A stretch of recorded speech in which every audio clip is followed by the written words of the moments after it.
अस्सलाम वालेकुम नाज़रीन, मैं हूं फैसल अकरम और आप देख रहे हैं लीगल लॉ फर्म। नाज़रीन, आज का हमारा टॉपिक है हक़ शुफ़ा।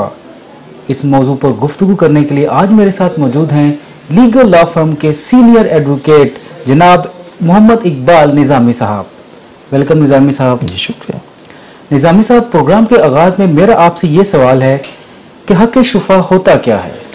जी, हक़ शुफ़ा से मुराद ये है कि जो कोई आपके हमसायगी में रह रहा है, जी जी, या कोई आपके साथ किसी की ज़मीन का वो बनना साझा है, या किसी की ज़मीन के वाटर कोर्स आपके साथ लग रहा है, तो वो हक़ शुफ़ा उस ज़मीन के ऊपर करने का अख्तियार रखता है आफ्टर सेल। सही। हाँ। अच्छा निज़ामी साहब, आजकल शुफ़ा के दावे ज़्यादातर नाकाम हो रहे हैं, इसकी क्या वजूहात हैं? जी, बात यह है कि आजकल जो हक़ शुफ़ा के दावे ज़्यादातर नाकाम हो रहे हैं, उसकी सबसे बड़ी वजूहात जो हैं वो है अवाम का हक़ शुफ़ा के कानून के बारे में आगाही का ना होना। सही। इसमें जो सबसे पहली चीज़ है वो ये है तलब। सही। अवाम को नहीं पता कि तलब कैसे करनी है और ये तलब किस से किस टाइम पे होनी है। किस टाइम पे? ठीक है। जबकि हक़ शुफ़ा का जो कानून है वो टिका ही तलबों की बुनियाद के ऊपर है। एक भी तलब अगर रह जाती है ना तो कोर्ट आपको फौरन कोर्ट से बाहर निकाल देती है। और ये जो प्रियम्पशन एक्ट 1992 है, पंजाब प्रियम्पशन एक्ट 1992, उसके मुताबिक उसको अगर आप थारोली स्टडी करेंगे तो आपको समझ आ जाएगी कि तलब का होना असल वक्त के ऊपर क्यों जरूरी है और कैसे जरूरी है। अच्छा, ये हक़ शुफ़ा किन जमीनों पर होता है? जी, पहले तो हक़ शुफ़ा जो है ना वो रेजिडेंशियल यानी कि सकनी, जी जी, और नॉन रेजिडेंशियल यानी कि एग्रीकल्चर दोनों पे होता था। लेकिन प्रियम्पशन एक्ट 1992 में ये बार कर दिया गया है कि रेजिडेंशियल पे अब नहीं होगा, अब ये सिर्फ एग्रीकल्चरल लैंड पे होगा। अब जो हमारी एग्रीकल्चरल लैंड्स है ना, हक़ शुफ़ा उन पर फाइक है, दूसरी रेजिडेंशियल पे ये अब फाइक नहीं रहा। अच्छा, दावा शुफ़ा कौन कौन लोग कर सकते हैं? जी, दावा शुफ़ा वो लोग कर सकते हैं जो एग्रीकल्चरल लैंड में जी जी, आपके साथ हमसाये हैं, यानी कि उनकी जमीन आपकी जमीन के साथ लग रही। एक तो ये बात। दूसरी, वो मुश्तरका खाता में या मुश्तरका खेवट मुरब्बा नंबर में वो भी मालिक है और बेचने वाला भी मालिक है, उसको हम मुश्तरका खाता कहते हैं। इसके बाद वाटर कोर्स, वो एक ही मौके से उनको मिल रहा है। जी जी, ठीक है। उसके बाद वो जो जमीन है, जो प्रेमिसेस है उस जमीन के, उसकी जो है ना वट बनना आपके साथ साझा है, तो फिर आप हक़ शुफ़ा का हक रखते हो। अदरवाइज ये नहीं हो सकता कि आप उधर उस जमीन में ना आपका वाटर कोर्स इकट्ठा है, ना आपका उधर वो वट बनना साझा है, और ना आप मुश्तरका खाते में हो, लेकिन कहीं और से उठ के कहा जी मैं शुफ़ा करूंगा, तो वो शुफ़ा करने का हक ही नहीं रखता। सही सही। अच्छा, ये तलबों से क्या मुराद है? जी, तलबों से ये मुराद है कि जब कोई प्रॉपर्टी किसी एलियन को सेल कर दी जाती है, एलियन हम कहते हैं आउटसाइडर को।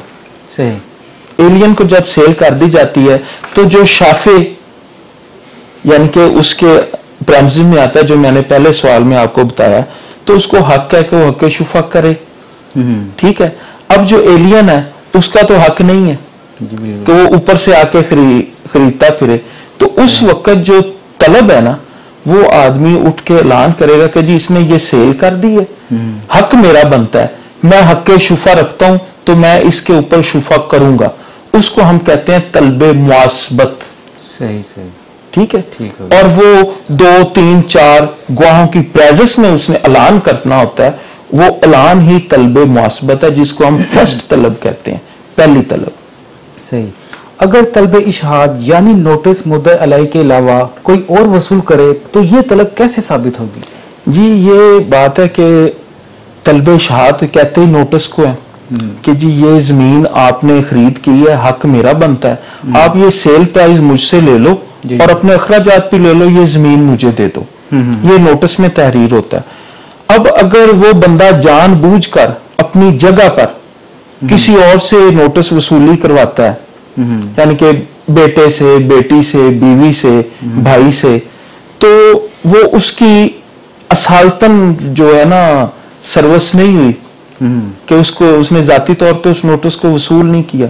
अब जब उसने जाती तौर पर नोटिस को वसूल नहीं किया, किसी और ने किया है, तो अब इस तलब को साबित कैसे किया जाए? तो ये तलब इस तरह से साबित होती है कि उसकी जगह पर पोस्टमैन को तलब करवाएंगे कि हाँ जी ये नोटिस आपने इसी के रिश्तेदारों को सर्व करवाया कि ऐसे फेंक के आ गए हो। तो वो पोस्टमैन जो है ना वो एलैबोरेट करेगा कि हाँ जी मैंने ये जो तलब है, ये नोटिस है, ये इस बंदे को दिया है, तो इसने दूसरे के जरिए रिसीव किया या रिसीव करने से अनकारी हो गया, लेकिन मुझे मिला जरूर है। ये इस तरीका से तलब साबित होगी। अच्छा निजामी साहब, जरा तमाम तलबों के बारे में बताएंगे आप जरा?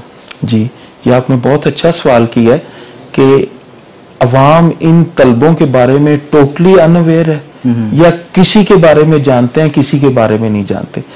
जब कोई जमीन सेल कर दी जाती है किसी एलियन को जिसका कोई तल्लुक उस जमीन के साथ नहीं होता, तो जिसका तल्लुक होता है वो सबसे पहले एक ऐलान करता है उस मजलिस में, जब उसके नॉलेज में आता है कि जी ये जमीन बिक गई है, सेल हो गई है, वो ऐलान करता है 2 या 4 या उस मजलिस में जितने भी लोग बैठे होते हैं उनकी मौजूदगी में कि जी ये जमीन चूंकि मेरे साथ लगती है तो मैं इस पर शुफा करूंगा। वो पहली तलब है, सिर्फ ऐलान करना, उसको हम कहते हैं तलबे मुआसबत। ठीक है। उसके बाद तलबे मुआसबत के बाद उस बंदे को जिसने वो लैंड परचेज की है उसको एक नोटिस दिया जाता है कि जनाब ये आप मुझसे सेल प्राइस ले लें, जो आपका इस जमीन के ऊपर ट्रांसफर कराने का खर्चा आया वो भी मुझसे ले लें, ये जमीन आप मुझे दे दें क्योंकि मेरा हक़ शुफा फाइक है। और उसको हम कहते हैं तलबे अशहाद। ठीक है।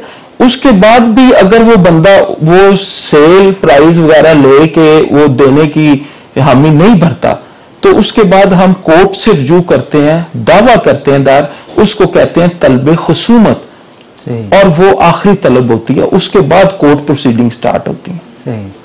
निजाम साहब, प्रोग्राम के इख्तिताम पर मेरा आपसे ये आखिरी सवाल है कि अगर तलबे इशहाद की जरूरत में डाकिया पेश ना किया जाए तो इसका मुकदमे पर क्या असर होगा? जी देखें, डाकिया पेश किया जाता है तलबे शहाद को साबित करने के लिए। सही। जहां पर डिनाइल आ जाए कि जी मुझे तो तलबे शहाद का नोटिस रिसीव ही नहीं हुआ, अब डिनाइल आई तो उसको साबित करने के लिए डाकी को तो पेश करना पड़ेगा। अगर आप नहीं करते तो सुप्रीम कोर्ट का लेटेस्ट व्यू ये है कि चूंकि डाकिया पेश नहीं हुआ, तलबे शहाद मुकम्मल नहीं हुई, अब तलबे मुआसबत या तलबे खुसूमत ये साबित होती हैं या नहीं होती, इन तीनों में से एक तलबे शहाद रह गई है, उसके लिए उसका दावा खारिज कर दिया जाएगा। हक़ शुफा में तीनों तलबों का कंप्लीट होना बहुत जरूरी है। और ये साबिक chief justice of supreme court of Pakistan Mian Saqib Nisar साहब की जजमेंट है। सही सही जी, बहुत शुक्रिया निजामी साहब। नाज़रीन, आपने हक़ शुफा पर गुफ्तगू सुनी, उम्मीद है आपको ज़रूर पसंद आई होगी। अगले प्रोग्राम तक के लिए अपने मेज़बान को इजाज़त दीजिए। अल्लाह हाफिज़।